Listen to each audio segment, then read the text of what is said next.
أعوذ بالله من الشيطان الرجيم. بسم الله الرحمن الرحيم. الحمد لله رب العالمين، والصلاة والسلام على سيدنا محمد وعلى آله وصحبه أجمعين وبعد. السلام عليكم wapendwa wanamizani popote mlipo. Kabla hatujasema madhumuni tuliyokusudia kuyasema katika darasa letu la leo, kwanza tukumbushane tu kwamba leo ni tarehe 13 ya mwezi wa 5 Mei 2025, sawa na tarehe 14 ya Dhulqaada mfungo pili mwaka 1446 Hijria, sawa na kalenda ya Kiislamu. Taarifa ya kwanza ambayo tuliyopata hii leo ni kuwa Marekani tayari imefanya mazungumzo na Hamas na kukubaliana kumwacha mateka ambaye ni Yahudi mwenye uraia wa Marekani, na mazungumzo yamefanyika Qatar bila kushirikisha Israel. Taarifa nyingine ni kwamba Yemen imeendeleza mashambulizi yake katika kambi za majeshi ya Israel katika mji wa Jaffa, na kadhalika Israel inakabiliwa na jinamizi kubwa la kukwama safari za ndege kuelekea katika taifa hilo la Kizayuni baada ya mashirika mengi makubwa duniani kuzuia ndege zao kuelekea Israel kutokana na hofu ya usalama, kwamba Israel si mahali salama kupeleka ndege. Lakini kadhalika tutakuwa na taarifa ya chuki ya Wazayuni walivyohamaki juu ya rais wa Marekani Trump pale alipokiri kwamba ni hakika kweli kuwa wa Yemen ni mashujaa katika mapambano ya vita. Amerika imekubali hilo na imeingia kwenye mapatano na Wahuthi wa Yemen kwa namna ya kuweza kujaribu kusitisha mapigano baada ya kuona kuwa watu hawa katika ushujaa wao hawakubali kurudi nyuma. Lakini kwanza tuanze na taarifa inayozungumzia swala la Hamas kumwachilia huru mateka wa Kiisrael na mwenye raia wa Kimarekani, na hizi ndio habari muhimu sana kwenye channel yetu kwa sababu linahusu Palestina, linahusu msikiti yani Masjid al-Aqsa ambaye ni kitu muhimu zaidi kwa Waislamu wote duniani, lakini kubwa kuliko yote ni mauaji wanayofanya Mayahudi wakishirikiana na Marekani dhidi ya watu wasiokuwa na hatia wa Palestina. Menashe Amir, mkurugenzi wa redio ya Kizayuni ya Kol Israel, ameshindwa kuficha hamaki zake kufuatia uamuzi wa hivi karibuni wa Trump wa kusema kuwa Waisraeli wameshtuka kwamba leo Wahuthi nchini Yemen wamekuwa mashujaa. Amesema hayo katika mahojiano maalum ya television na kuonyesha wazi jinsi alivyohamaki baada ya Trump kufikia makubaliano ya kusitisha vita na Yemen bila ya kuzuia mashambulizi dhidi ya maeneo ya Wazayuni. Wakati huo Wazayuni pia wamehamakishwa na hatua ya Trump ya kufanya mazungumzo na Hamas kuhusu kuachiliwa huru mateka Marekani Muisrael bila ya kuishirikisha serikali ya Kizayuni. Kufuatia kutangazwa makubaliano kati ya Marekani na Hamas ya kumwachia huru mfungwa wa Kizayuni mwenye uraia wa Marekani, vyombo vya habari vya Israel vimeripoti kuwa baraza la mawaziri la Netanyahu halikushirikishwa hata kidogo kwenye mazungumzo hayo. Kanali ya 12 ya televisheni ya Israel imenukuu duru moja ya Kizayuni ikifichua kwamba baraza la mawaziri la Netanyahu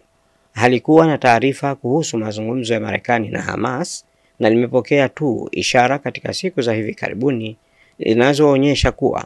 Edan Alexander, mateka Mzayuni mwenye uraia wa Marekani, amekaribia kuachiwa huru. Kanali ya 12 ya Israeli imeongeza kuwa kwa makubaliano hayo ya moja kwa moja na ambayo hayajawahi kushuhudiwa kati ya Hamas na serikali ya Marekani, Trump si tu amemzaba kibao Netanyahu bali pia ameipa Hamas uhalali na ushindi usio na kifani tangu kuanza kwa vita vya Oktoba 7, 2023. Wakati huo huo, kwa mara nyingine tena, Yemen imeendeleza mashambulizi yake dhidi ya maeneo ya jeshi la Israel ndani ya taifa hilo la Kizayuni. Taarifa iliyoripotiwa siku ya Jumatatu Aprili 12 imesema jeshi la Yemen limetangaza habari ya kufanya operesheni nyingine ya ndege zisizo na rubani na kutwanga maeneo mawili ya jeshi la Israel katika eneo la Jaffa karibu na Tel Aviv, na kusema kuwa hayo ni majibu ya moja kwa moja ya mauaji ya kimbari yanayoendelea kufanywa na utawala wa Kizayuni dhidi ya wananchi wa Gaza. Kwa mujibu wa taarifa iliyotolewa na jeshi la Yemen Ijumaa Mei 9, operesheni hiyo ya kijeshi imeendeshwa kwa kutumia ndege zisizo na rubani za Yafa zinazotengenezwa na wataalamu wa Yemen, ikiwa ni sehemu ya uungaji mkono thabiti kwa wananchi wa Palestina na wana mapambano wa mukawama huko Gaza. Mei 9, siku ya Ijumaa hiyo, wanajeshi wa Israeli walifanya shambulio baya la anga kwenye kitongoji cha Shujaia cha mji wa Gaza na kuua shahidi takriban raia 29, wengi wao wakiwa ni wanawake na watoto wadogo. Zaidi ya Wafalastini wengine 50 wamejeruhiwa katika shambulio hilo na wengine kadhaa bado wamekwama chini ya vifusi palipofanyika shambulio hilo. Wizara ya afya ya Gaza imesema kuwa tangu mauaji ya umati ya Israeli yaanze mwezi Oktoba 23, zaidi ya watu 50,912 tayari wameuawa shahidi na zaidi ya 115,688 kujeruhiwa katika ukanda wa Gaza. Vikosi vya wanajeshi wa Yemen vimeendelea kusisitiza msimamo wao usiotetereka wa kusimama kidete pamoja na wananchi wa Palestina, ikisema kuwa kamwe havitojiondoa kwenye msimamo huo. Hatutoacha na uchokozi wa Marekani dhidi ya Yemen. Hatutozuia kutekeleza wajibu wetu wa kidini, kimaadili na kibinadamu kuhusu Gaza hadi uvamizi huo utakapokoma na Gaza kuachwa huru bila kuzingirwa, imesema taarifa ya jeshi la Yemen.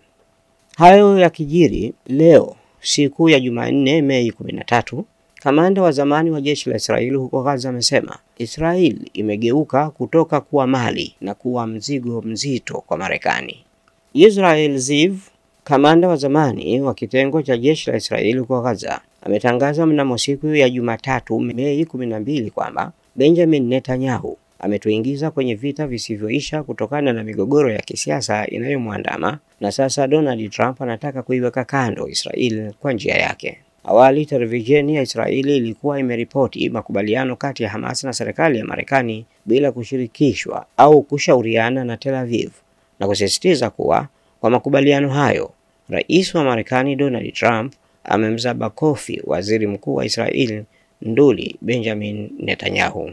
Chombo hicho cha habari cha Israeli kimeongeza kusema katika ripoti hiyo kwamba kwa makubaliano haya ya moja kwa moja na yasiyo na kifani kati ya Hamas na serikali ya Marekani na kuachiliwa huru Edan Alexander, Marekani Muisraeli, Trump si tu amempiga makofi Netanyahu bali pia ameihalalisha Hamas na kuipa ushindi ambao hauna kifani tangu mwanzo wa vita hivi.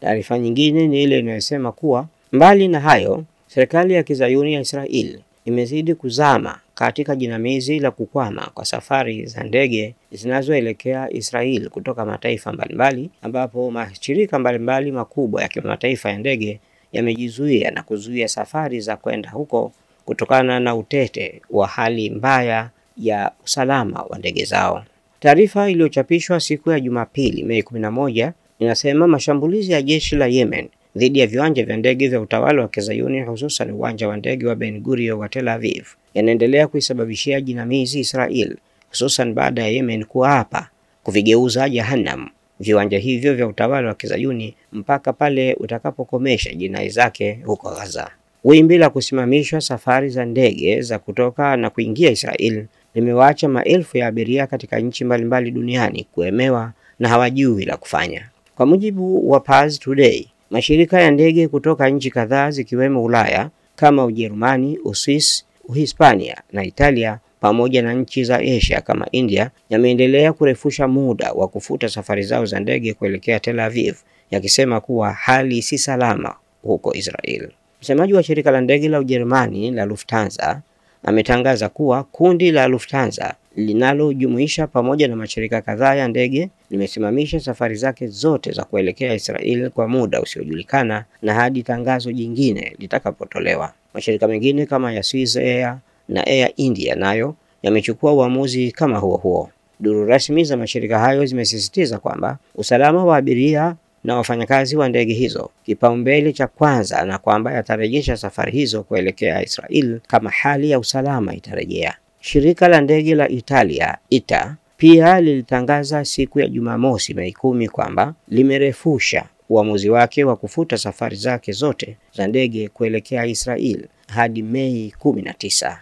Wachambuzi wa mambo wanaamini kuwa Kuendelea jinamizi hilo kwa Israel kuna athari kubwa za kiuchumi na kisiasa kwa utawala wa Kizayuni, na hasa kwa serikali ya kifashisti ya nduli Benjamin Netanyahu inayofanya jinai za kutisha dhidi ya Falastini, hasa wa ukanda wa Gaza. Taarifa nyingine ni ile iliyotolewa mnamo Mei 12, jana siku ya Jumatatu, ambapo Hamas imetangaza kumwachilia huru mateka Marekani mwenye asili ya Israel. Harakati ya mapambano ya Kiislamu ya Falastini Hamas imesema kuwa imekubali kumwacha huru mateka Marekani Muisrael anayeshikiliwa huko Gaza baada ya kufanya mazungumzo ya ana kwa ana na Marekani kuhusu kusitishwa mapigano katika ukanda wa Gaza uliozingirwa kila upande na Wazayuni. Mwanajeshi wa Israel Aidan Alexander, raia wa Marekani, ataachiwa huru kama sehemu ya juhudi za kusitisha mapigano huko Gaza, imesema taarifa ya Hamas siku ya Jumapili Mei 11. Kiongozi wa Hamas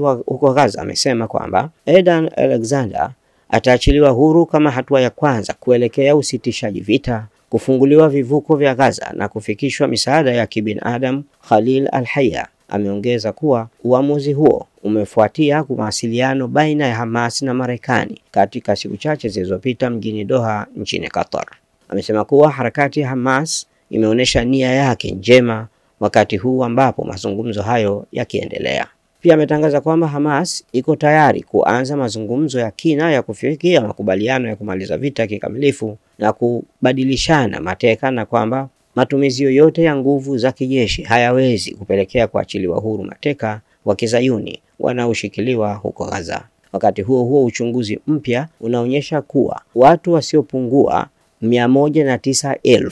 tayari wameuawa shahidi tangu Israeli ilipoanzisha mauaji ya kimbari kwenye ukanda wa Gaza mnamo tarehe 7 Oktoba mwaka 2023.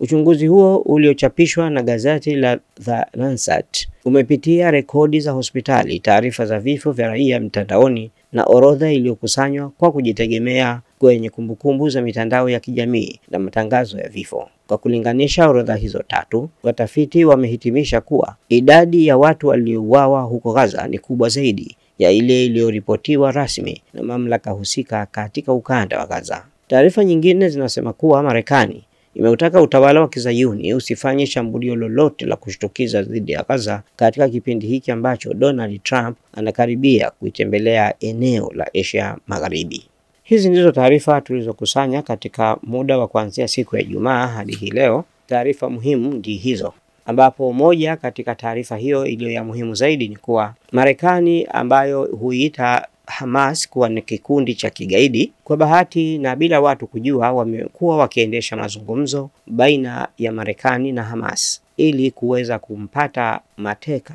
ambaye ana asili ya Kiyahudi lakini ni raia wa Marekani, na tayari wameweza kukubaliana Hamas na Marekani kutekeleza jambo hilo, lakini bila kumhusisha Netanyahu wala serikali yake. Hii ni pigo kubwa sana kwa Israel, ambapo kitendo cha Donald Trump kukutana na Hamas na kufanya nao mazungumzo kunaashiria kuwa Trump na serikali yake sasa wanaitambua Hamas kuhusika na ukanda wa Gaza, kwamba wao ni wenyeji wa Gaza na ndio watawala wa Gaza. Kwa hivyo Israel imeachwa pembeni, na hii ni sababu ya kuwa majigambo yote ya Israel kwamba yataweza kuwaokoa mateka kwa kutumia nguvu na kwa kutumia vita na mauaji imeshindikana, na bila shaka itakuwa Netanyahu bado anaamini kwamba njia ya kuwapata mateka ni kwa uo wa Falastini, jambo ambalo limepitia sasa, limeshafika tayari zaidi ya miezi 16, ambapo njia hiyo haikufaa chochote na hakuna mateka ambayo tayari wamekwisha mpata, na wala hakuna Hamas ambao wamekwisha na bado wapo na wanapambana. Kwa hiyo tunaomba kwa Mwenyezi Mungu Subhanahu wa Ta'ala ajalie mazungumzo haya ya sasa, ambapo Marekani ama Donald Trump kama rais wa Marekani anajiandaa kutangaza mpango wa kusitisha vita vya Gaza, yafanikiwe ili watu wa Gaza waendelee kuwa huru na waweze kupata misaada inayohitajika ya kibinadamu, ambayo Mayahudi ambao wanawatendea wa Falastini kinyama waweze kupata huzuni, na wao Mwenyezi Mungu wapelekee lile ambalo litakalowashughulisha ili wa Falastini nao waweze kupata amani na kuishi salama katika nchi yao. Tusisahau Waislamu mahala popote, hasa katika miezi hii mitukufu ambayo tunakwenda katika musimu wa Hija, na huu ni mmoja katika miezi mitukufu, Dhulqaada, Dhulhijja na Muharram, miezi mitukufu iliyotajwa katika Uislamu. tuombe na kukithirisha zaidi dua katika miezi hii ambayo Mwenyezi Mungu anakuwa karibu zaidi na waja wake na kuwasikiliza mahitaji yao. Hatuna tunachohitaji zaidi kuliko amani katika nchi tunazoishi, katika nchi yetu, kuliko amani kwa ndugu zetu wa Falastini, kuliko usalama wa Masjidul Aqsa na kurejea mikononi mwa wa Falastini ardhi yao, na Masjidul Aqsa iwe chini ya Waislamu wenyewe. Tusisahau kusoma suratul Fil, tusisahau kusoma surati Tabbat Yada kwa ajili ya kumwomba Mwenyezi Mungu awaangamize wale ambao wanapanga na wanaendesha mauaji dhidi ya Wafalastini bila sababu na bila kuwa na hatia yoyote. Naye Mwenyezi Mungu awalipe hapa hapa duniani kabla ya akhera, awaangamize na waletee majanga yanayofanana au yaliyo juu zaidi ya yale wanayofanyiwa Wafalastini, kwani Mwenyezi Mungu ni mwenye uwezo juu ya kila jambo. Wassalamu alaikum warahmatullahi wabarakatuh. Usisahau kulike, kushare, kucomment na kusubscribe Mizani Online TV ili uendelee kupata mfululizo wa vipindi vijavyo.